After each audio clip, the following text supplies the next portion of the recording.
салом бинандагони гиромӣ, барномаи иттилоотии вақтро бо муҳимтарин хабару гузоришҳои давоми рӯз аз телевизиони Душанбе манзуратон мегардонем.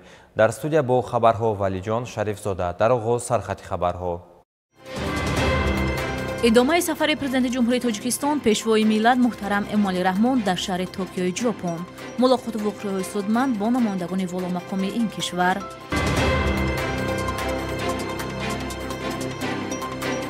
тақвияти корҳои омӯзишӣ дар сохтору мақомоти гуногун бо мақсади пешгирии умидҳои коррупсионӣ.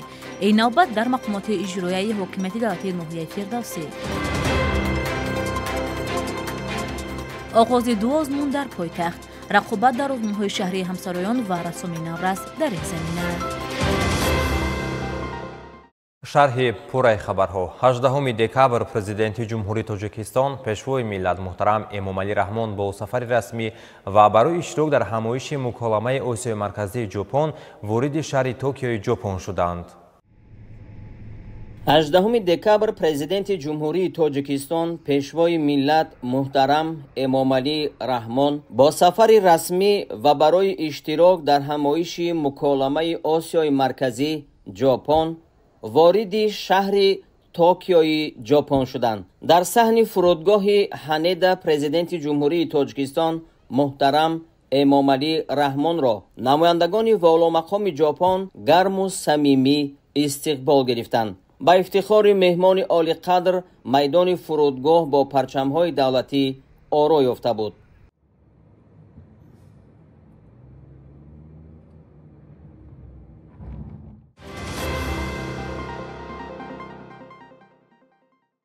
19 декабр президенти ҷумҳурии Тоҷикистон пешвои миллат муҳтарам Эмомалӣ Раҳмон дар шаҳри Токио бо раиси гурӯҳи байнипарлумонии дӯстию ҳамкории Тоҷикистон Ҷопон, узви палатаи намояндагони парламенти Ҷопон Кейҷи Фуруя мулоқот намуданд. 19 декабр президенти ҷумҳурии Тоҷикистон пешвои миллат муҳтарам Эмомалӣ Раҳмон дар шаҳри Токио бо раиси гурӯҳи байнипарлумонии дӯстию ҳамкории Тоҷикистон Ҷопон, узви палатаи намояндагони парламенти Ҷопон Кейҷи Фуруя мулоқот намуданд. президенти кишвар муҳтарам Эмомалӣ Раҳмон саҳми гурӯҳи байнипарлумониро дар таҳкими дӯстӣ ва густариши ҳамкории Тоҷикистону Ҷопон муҳим арзёбӣ намуданд. ба татбиқи лоиҳаҳои мухталиф аз ҷумла дар соҳаҳои энергетика, тандурустӣ, илм ва маориф, нақлиёт, кишоварзӣ ва тақвияти зарфиятҳои инсонӣ таваҷҷӯҳи зиёд зоҳир гардид. ҷонибҳо ба рушди ҳамкорӣ дар бахши технологияҳои иттилоотӣ, таъсиси технопаркҳо, дастгирии бизнес-инкубаторҳо, стартапҳо ва омода кардани мутахассисони баландихтисоси соҳаи IT таваҷҷӯҳ намуданд. соҳаи гуманитарӣ бахши муҳими ҳамкории дуҷониба арзёбӣ шуд. масъалаҳои рушди табодули фарҳангӣ ва зиёд кардани квотаҳои таҳсилӣ барои шаҳрвандони Тоҷикистон дар муассисаҳои таҳсилоти олии Ҷопон, инчунин тавсеяи давраҳои омӯзишӣ аз мавзуоти дигари суҳбат буд.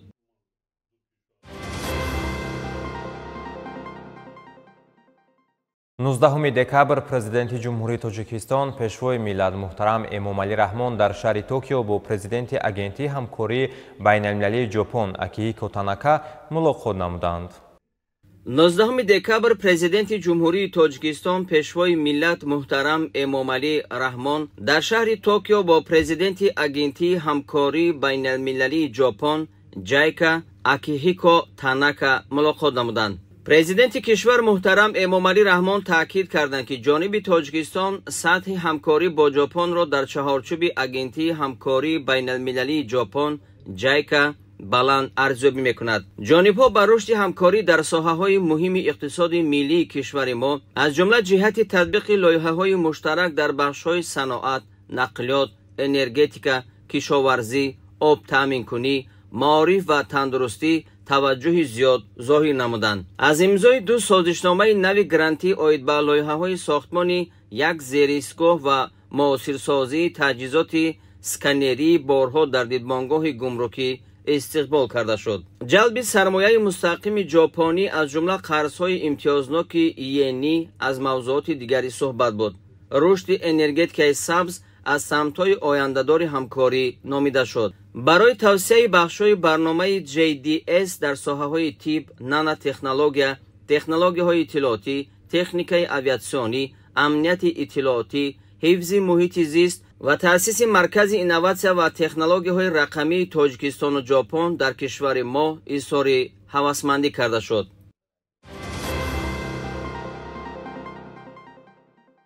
инчунин 19 декабр президенти ҷумҳурии тоҷикистон пешвои миллат муҳтарам эмомалӣ раҳмон дар шаҳри Токио бо президенти ассотсиатсияи ҷопон оид ба савдо бо Русия ва давлатҳои нави соҳибистиқлол Масами Ииҷима мулоқот намуданд.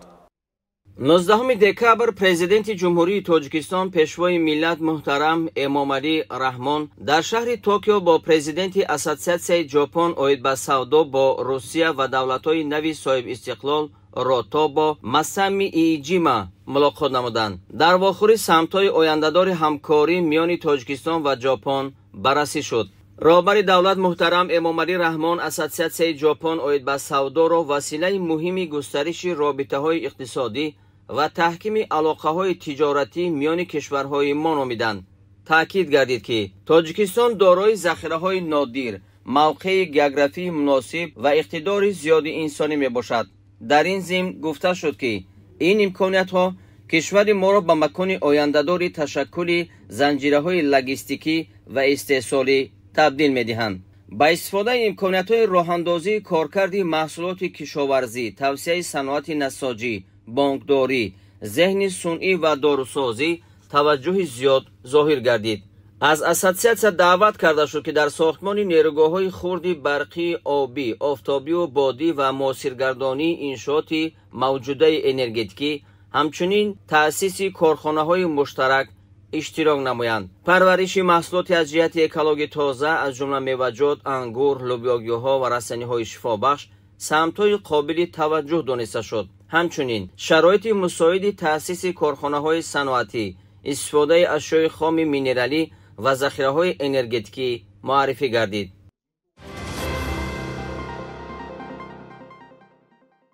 19 декабр президенти ҷумҳурии тоҷикистон пешвои миллат муҳтарам эмомалӣ раҳмон дар шаҳри Токио бо директори иҷрокунандаи созмони амнияти соҳаҳои металлургия ва энергетикаи ҷопон Ичиро Такаҳара мулоқот намуданд. 19 декабр президенти ҷумҳурии тоҷикистон пешвои миллат муҳтарам эмомалӣ раҳмон дар шаҳри Токио бо директори иҷрокунандаи созмони амнияти соҳаҳои металлургия ва энергетикаи ҷопон Ичиро Такаҳара мулоқот намуданд. президенти кишвар муҳтарам эмомалӣ раҳмон дар оғози суҳбат иброз доштанд ки мо ҳавасманди ҳамкорӣ бо созмон барои амалисозии лоиҳаҳо дар бахшҳои энергетика ва истихроҷи маъданҳои кӯҳӣ мебошем. ба истифодаи имкониятҳои кишвари мо дар соҳаи саноат, муосирсозӣ, технологияҳои истихроҷ ва коркарди маъданҳо ва таъсиси корхонаҳои истеҳсолии муштарак таваҷҷӯҳи зиёд зоҳир гардид. роҳандозии ҳамкории амалӣ дар самти татбиқи лоиҳаҳо дар соҳаи энергияи барқароршаванда бо ҷалби сармоя ва технологияҳои нав зарур шумурда шуд. ҳамчунин таъкид гардид ки мо ба иштироки фаъоли ширкатҳои ҷопонӣ дар татбиқи технологияҳои сабз дар Тоҷикистон манфиатдор ҳастем. аз созмони амнияти соҳаҳои металлургия ва энергетикаи ҷопон даъват карда шуд ки бо ниҳодҳои давлатӣ, донишгоҳҳо ва муассисаҳои таҳқиқотии Тоҷикистон дар самти омӯзиш ва коркарди сарватҳои зеризаминӣ ҳамкории муштарак ба роҳ монад.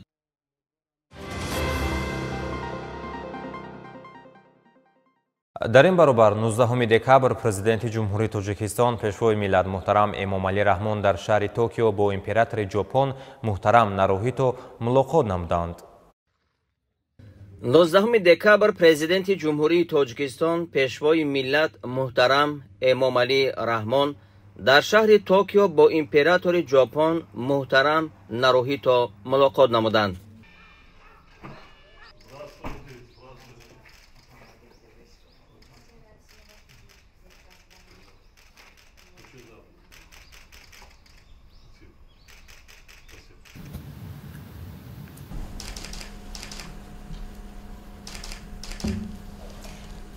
дар вохӯри масоили муносибатҳои Тоҷикистону Ҷопон баррасӣ шуд. президенти кишвар муҳтарам Эмомалӣ Раҳмон ба император барои пазироии самимӣ ва ҳусни таваҷҷӯҳ изҳори сипос намуданд. гуфта шуд ки муносибатҳои Тоҷикистону Ҷопон имрӯз доираи васеъи ҳамкориро дар бахшҳои тиҷорату иқтисод, фарҳангию гуманитарӣ و دیگر ساحه‌های مورد توجه طرف‌ها فرا می‌گیرند. دستگیری ژاپن در تطبیق لایحه‌های خرد و میانه بخش‌های انفراساختار، نقلیات، انرژتیکا، کشاورزی و اکولوژی، اینچنین آماده‌سازی ذخیره‌های انسانی، تندرستی و بهداشت تاکید گردید. اوید بعد دیگر مسائل همکاری برای هر دو جانب سودمند تبادل اندیشه صورت گرفت.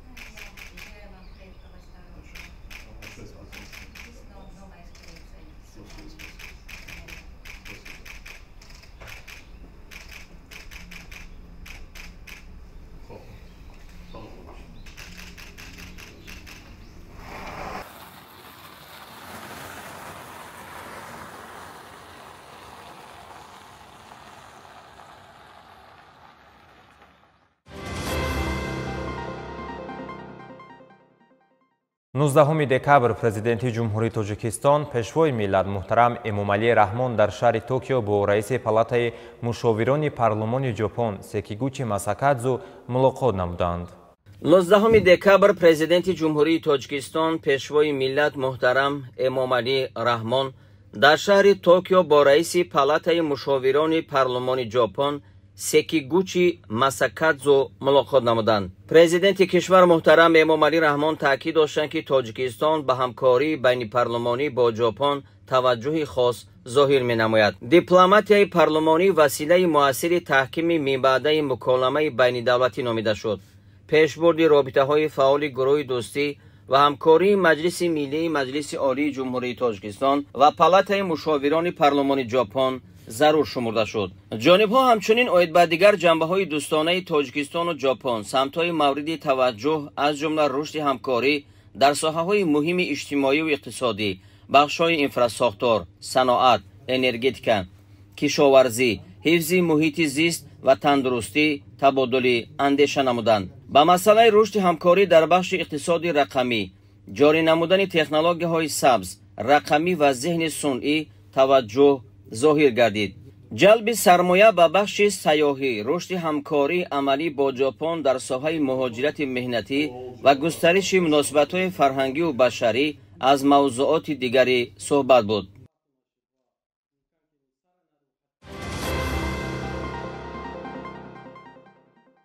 19 декабр президенти ҷумҳурии тоҷикистон пешвои миллат муҳтарам эмомалӣ раҳмон дар шаҳри Токио бо муовини раиси ҳизби ҳокими либералии демократии ҷопон собиқ сарвазири ҷопон ҷаноби Таро Асо мулоқот намуданд.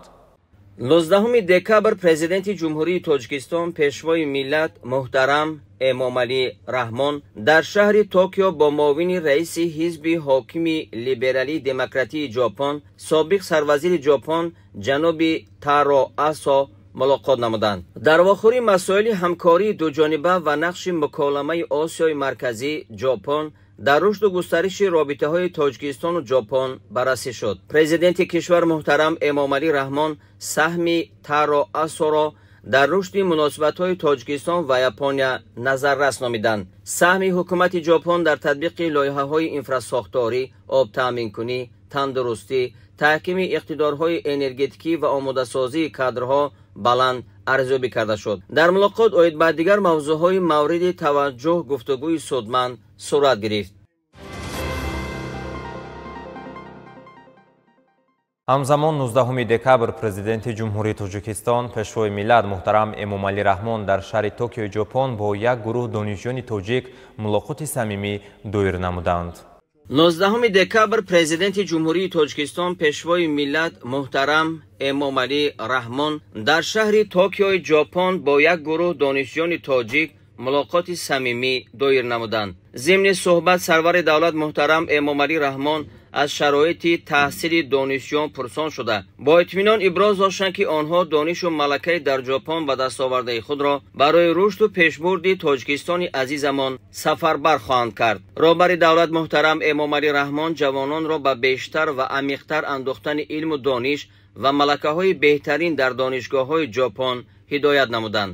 аз рушди мунтазами соҳаи маориф ёдовар шуда سرور دولت محترم امامعلی رحمان تاکید کردند که در دوران صاحب استقلالی کشورمان به طفیل تلاش‌های پیوسته حکومت ساحه‌های علم و معارف، فرهنگ و معنویات از رشد و تحولات جدی برخوردار گردیده است. گفته شد که به مقصد تعلیم و تربیت نسل نوی آینده‌ساز برای افزایش نظررس شماره مؤسسه‌های تعلیمی در همه زمینه‌های تحصیلات تدبیرهای مؤثر عملی اندیشیده شده است. ذکر گردید که برای استفاده پرثمر همه امکانیت‌ها به کشور متخصصان بلند اختصاص در ساحه‌های گوناگون لازمند. از این رو پرزیدنت کشور محترم امامعلی رحمان از جوانان دعوت نمودند که باید به آموزش علم‌های دقیق، مهندسی و ساختمان، راهسازی، انرژتیکا، تکنولوژی‌های نو و دیگر ساحه‌های مهم توجه جدی ظاهر نمایند. امروز باعث افتخار و سرفرازی بود که پیشوای معظم ملت جناب عالی محترم امامعلی رحمان با ما دانشجویانی که در طریق بورسیه‌های دولتی برای دستگیری ذخیره‌های انسانی در ژاپن تحصیل می‌کردند واخوری انجام دادند که در این واخوری یک صحبت‌های صمیمی و یک توصیه‌ها و نصیحت‌های پدرانه‌ای که به ما دانشجویان کردند تا وقتی که ما در این مدامی که در این دولت تحصیل میکنیم تا از تمام تکنولوژیا و دانش این دولت با طریق جدی با طریق ماکسیمالی از خود کرده برای در عمل تطبیق نمودن ساحه مختلف سیاست حکومت مملکت و برای رشد ساحه خیش سهمگذار باشیم برای عملی کردن یک دانش و تجربه که این دولت دارد برای در عمل تطبیق کردن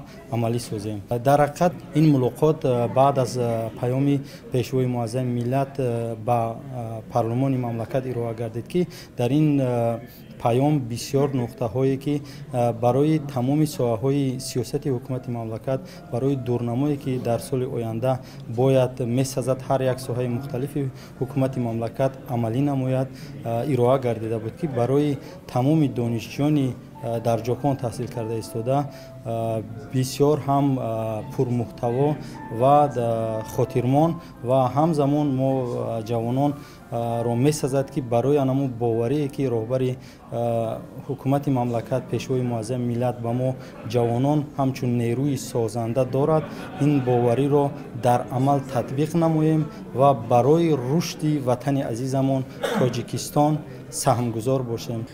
چهاربینی امروزه که واخوری با پیشوای معظم ملت محترم امامعلی رحمان گذرانیده شد این یکی از تشبس‌های جناب عالی می باشد همچون پدر برای فرزندان خود که در این دولت دور ما با جناب عالی واخوری رو انجام دادیم. در رفت واخوری جناب عالی با مسئله های مبرم روز بلند برداشتن هویت ملی، خودشناسی ملی، آموزش تاریخ و تمدن فرهنگ، آموزش زبان‌های خارجی، اینچنین آموزش تکنولوژی رقمی و از خود نمودن ساحه‌های علم و بعد برگشتن در جمهوری تاجیکستان در ساحه‌های فعالیت خود استفاده بردن این دانش و تجربه ها تاکیدها نمودند. ما کوشش می‌نماییم که همچون نسل های دوره صاحب استقلالی جمهوری تاجیکستان بهر رشد و انکشاف و پیشبرد تمام ساحه‌های حیات جمهوری دانش و تجربه ژاپن را از خود نموده در تاجیکستان استفاده بریم. ما امروز میسر گردید که با پرزیدنت جمهوری تاجیکستان محترم امامعلی رحمان در حاشیه سفر خدمتیشون با خوری ملاقاتی آزاد داشته باشیم و از این ملاقات یک تاثیرات خوب گرفتیم چون محترم پرزیدنت جمهوری تاجیکستان امامعلی رحمان درباره سمت‌های سیاست خارجی و داخلی کشور از جمله همکاری‌های جمهوری تاجیکستان با ژاپن حرف زدند و در برابر این نصیحت‌های پدرانه پیشوای معظم ملت امامعلی رحمان درباره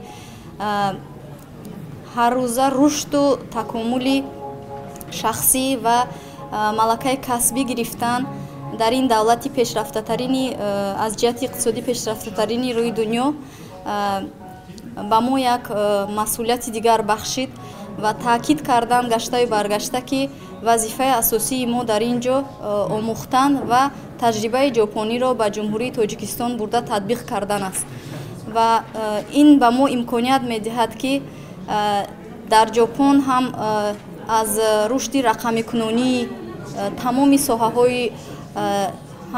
ساحه‌های اقتصادی این کشور دیدن نماییم و غیر از این در سمت همکاری بین المللی را تقویت بخشیدن، همکاری‌های هم دو جانبه و هم بسیار جانبه را تقویت بخشیدن، باز در روند تحصیل و نوشتن تحقیقات علمیمون کار کنیم. بسیار خوشحال کننده و افتخار برانگیز است که امروز در دایره همایش کشورهای آسیای مرکزی ژاپن و سفر پیشوای معظم ملت پرزیدنت جمهوری تاجیکستان محترم امومالی رحمان در اینجا ملاقات با خدمتچیان دولتی جمهوری تاجیکستان که فعلا در دانشگاه‌های ژاپن در ماگستراتور دانشگاه ژاپن تحصیل میکنند برگزار شد. ضمن سخنرانی محترم پیشوای ملت در یک فضای بسیار صمیمی با ما دانشجویان تاکید نمودند که آموزش علم‌های نوین و زمانوی بسیار مهم است و تنها علم و کسب دانش و هنر میتواند که ملت را وارسته گرداند و از خرافات و آسیب‌هایی که وجود دارند در زمان معاصر نگه دارد. به این خاطر این ملاقات از هر جهت برای ما هم مایه خوشحالی و افتخار و از سوی دیگر بسیار مسئولیت ما را بالا میبرد تا اینکه با کسب دانش‌های زمانوی به وطن برگردیم و در کشور خود این دانش‌ها را تطبیق کنیم. تاجیکستان به پیش، ما پیروان پیشوای ملتیم.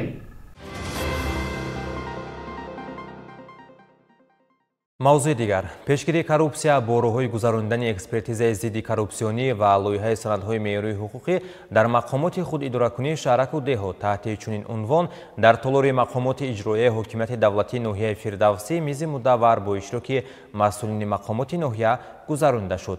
تفصیلات بیشتر در تهیه همکارانمان. با تشبث агентии назорати давлатии молиявӣ ва мубориза бо коррупсияи ҷумҳурии тоҷикистон дар толори мақомоти иҷроияи ҳокимияти давлатии ноҳияи фирдавсии шаҳри душанбе бо иштироки роҳбарият сардорони раёсату шӯъбаҳо ва кормандони мақомоти иҷроия зери унвони муқовимат ба коррупсия дар соҳа мушкилот ва чораҳои пешгирии ин падидаи номатлуб вохӯрӣ баргузор гардид.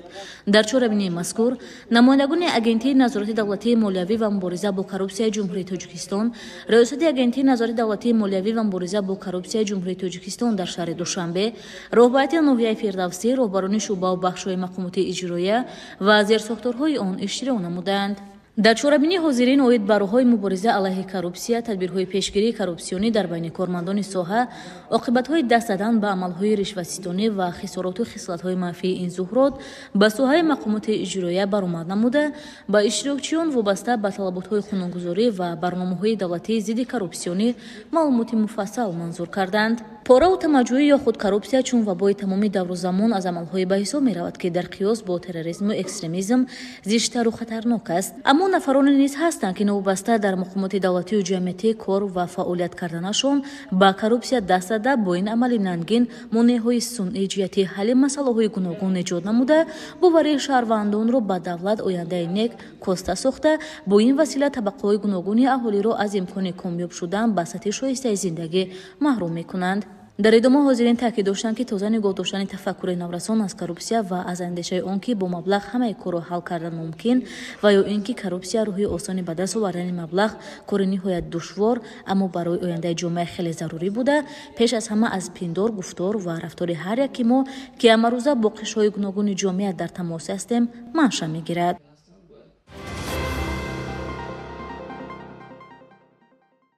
در طالور ریاست فرهنگ شهر دوشنبه ازمونهای شهری همسرایان و رسام نوروز برگزار گردید. ازمونها با مناسبت سازوار تجلیل نمودن جشن 35 سالگی استقلال دولتی جمهوری تاجیکستان و اجرای بند 19 نقشه کاری ریاست فرهنگ مقامات اجرایی حکومت دولتی شهر دوشنبه در سال 2025 که از 27 دکبر سال 2024 تصدیق گردیده است تشکیل شدند. با مقصد رشد استعدادهای ایجادی، بالا بردن ذوق بدیعی و موسیقی و دستگیری نورسان هنرمندان دستوی، آزمون همسرایان و رسام نورس در دایره اجرای بند 19 نقشه کاری ریاست فرهنگ مقامات اجرایی حکومت دولتی شهر دوشنبه در سال 2025 که از 27 دکبر سال 2024 تصحیح گردیده است برگزار گردیدند. چهاربینی در فضای ایجادی و با اشتراک نمایندگان ساحه فرهنگ دایر شد. ذکر گردید که چنین آزمون‌ها برای رشد جهانبینی استتیکی، تکمیل مهارت ایجادی و روح بلندسازی نورسان و همسرایان نقشه مهم دارند. آزمون شهری همسرایان مطابق به نظامنامه وابسته در 3 نامیناسیا و آزمون شهری رسام نورس وابسته به سن و سال در 2 گروه از روی رویه صنعت تصویری برگزار می‌گردد. پس از قسمت افتتاحی آزمون‌ها به کار خود آغاز نمودند. یکی از بخش‌های جالب چهاربینی آزمون همسرایان به حساب می‌رفت.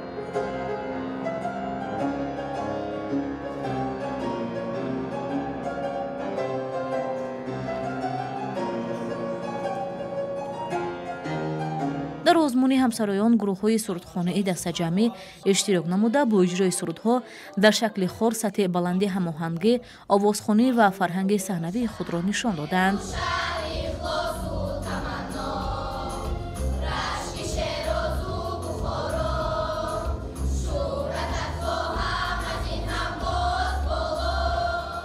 در جریان آزمون هیئت حکمان از رسم‌هایی که با آزمون پیشنهاد شده بودند دیدن نموده به هر یک اثر بهای خالصانه دادند. هنگام بازدید حکمان به مضمون، اسلوب اجرا، رنگ و بار و ایده ایجادی اشتراکچیان دقت مخصوص ظاهر نمودند. در دایره آزمون رسامان نورس اشتراکچیان اثرهای رسامی خود را پیشنهاد نموده جهانبینی، تخیل و مهارت خود را توسط رنگ و تصویر به نمایش گذاشتند. رسم‌ها موضوعهای گوناگون را فرا گرفته از سطح خوبی و آمادگی ایجادی نورسان شهادت می‌دادند.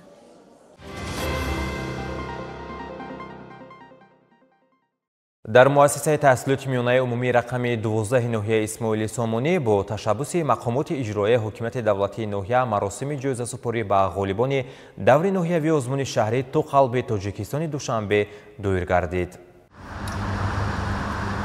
در مراسم جنبست دور ناحیوی آزمون شهری تو قلب تاجیکستان دوشنبه مسئولین مقامات اجرایی حکومت دولتی ناحیه اسماعیل سامانی و اشتراکچیان دور ناحیوی آزمون حضور داشتند.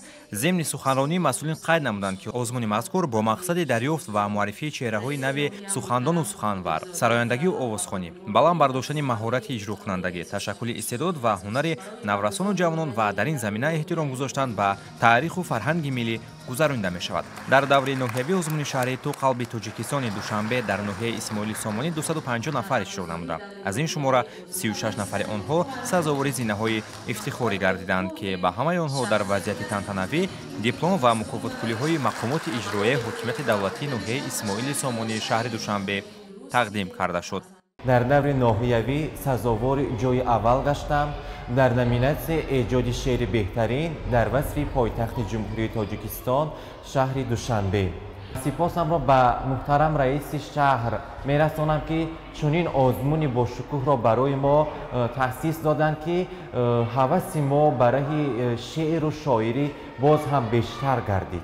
به همسالان خود توصیه می‌دهم که رو بیشتر به علم و معرفت بیاورند و در چنین آزمون‌های سطح شهری و جمهوریوی اشتراک ورزند. قصر سفید و سرش رستم امام علی، دغدغه شهرها شهر دوشنبه من، کلک ثریا نکرد وصف دیگر جاده را، کلک من و حرف ما شهر دوشنبه من. آزمون شهری تو قلب تاجیکستان دوشنبه از روی نامیناسی‌های ایجاد شعر بهترین در وصف پایتخت جمهوری تاجیکستان، قرائت بهترین شعر در وصف پایتخت مملکت، اجرای سرود بهترین در وصف پایتخت جمهوری تاجیکستان شهر دوشنبه و سرود بهترین گروهی در وصف پایتخت کشور دایر کرده می شود.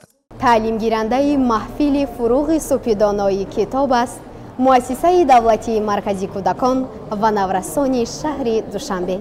سال اول است که در آزمون شهری تو قلب تاجیکستان دوشنبه اشتراک می‌ورزم و سزاوار جای سوم گشتم. سراول تشکر خود را به اساسگذار صلح و وحدت ملی، پیشوای معظم ملت، پرزیدنت جمهوری تاجیکستان محترم امام علی رحمان میرسانم که барои мо хонандагон ва наврасон чунин озмунҳои бонуфузро ташкил доданд то мо дар ин ҷо омада дониш ва малакаи худро боз ҳам сайқал диҳем. ман кӯшиш меварзам ки дар даври шаҳри ин озмун сазовори ҷои намоён гардам. ин озмун байни хонандагону донишҷӯёни муассисаҳои таҳсилоти миёнаи умумӣ, ибтидоии миёна ва олии касбӣ, таълимгирандагони муассисаҳои таҳсилоти иловагии соҳаи маориф, санъат ва мусиқии ҳудуди шаҳри Душанбе, эҷодкорону ҳаваскорон ва намояндагони дигар қишрҳои ҷомеа ки дар ҳудуди шаҳри Душанбе зиндагӣ, кору фаъолият ва эҷод менамоянд, баргузор карда мешавад.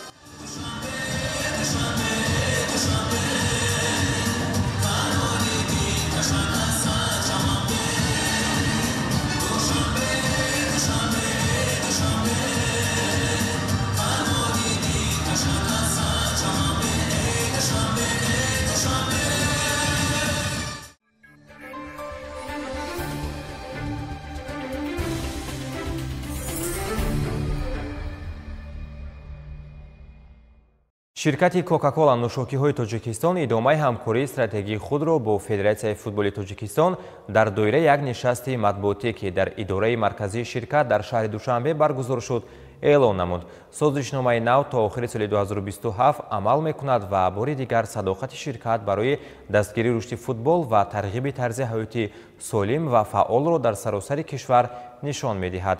ҳамкоронамон аз рафти баргузории ин нишасти хабарӣ гузориш омода карданд. ширкати Кока-Кола нӯшокиҳои Тоҷикистон аз соли 2017 инҷониб бо Федератсияи футболи Тоҷикистон ҳамкорӣ мекунад ва ин раванд нақши муҳим дар пешбурди футбол дар Тоҷикистон бозидааст. дар тӯли ин солҳо талошҳои муштарак, барномаҳои маҳаллӣ, мусобиқаҳои ҷавонон ва рушди инфраструктурро дастгирӣ намуда, барои ҳазорҳо варзишгари ҷавон имконият фароҳам оварданд то ба варзиш ҷалб шаванд ва тарзи ҳаёти солимро пеш гиранд. дар чорабинии намояндагони ширкати Кока-Кола нӯшокиҳои Тоҷикистон, масъулини Федератсияи футболи Тоҷикистон ва намояндагони васоити ахбори умма, аз ҷумла шабакаҳои телевизионӣ ва нашриёи пешсаф, ки тамоми минтақаҳои Тоҷикистонро фаро мегиранд, иштирок карданд. нишасти матбуотӣ, маросими имзои созишнома ва мусоҳибаҳо бо Бурак Атеш, директори генералии ширкат ва Искандар Ҷалилов, ноиби президенти Федератсияи футболи Тоҷикистонро дар бар гирифт. ширкатдорон зимни баромади худ қайд намуданд ки футбол танҳо як бозӣ нест, он манбаи илҳом ва ваҳдат барои ҷомеаҳо мебошад. бо ин ҳамкорӣ мо мехоҳем иштироки ҷавононро ташвиқ намоем, рӯҳияи дастаҷамъиро тақвият диҳем ва ба рушди футбол дар Тоҷикистон саҳм гузорем. садоқати мо аз сарпарастӣ бештар аст. мо имкониятҳои нав барои насли солим ва фаъол фароҳам меорем, афзуд зимни чорабинӣ Бурак Атеш, директори генералии ширкат. дар идомаи суханронии худ ноиби президенти Федератсияи футболи Тоҷикистон қайд намуд ки ширкати Кока-Кола нӯшокиҳои Тоҷикистон аз соли 2017 шарики боэътимоди мо мебошад ва дастгирии онҳо ба мо имкон дод ки дар рушди футбол пешравиҳои назаррас ба даст орем. ин ҳамкорӣ ба мо имконият медиҳад ки мусобиқаҳои миллӣ ва минтақавиро ташкил намоем, шароити тамринро беҳтар созем ва ҷавононро барои расидан ба орзуҳои худ илҳом бахшем.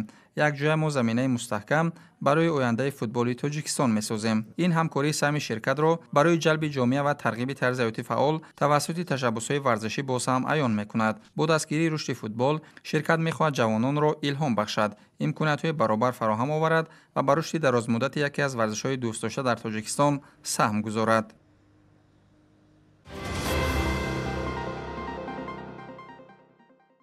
тамошобинони гиромӣ, бо нашри ин матлаб расидем ба фарҷоми барномаи иттилоъоти вақт. барномаҳои дигари телевизиони Душанбе идома доранд. хайр, саломат бошед.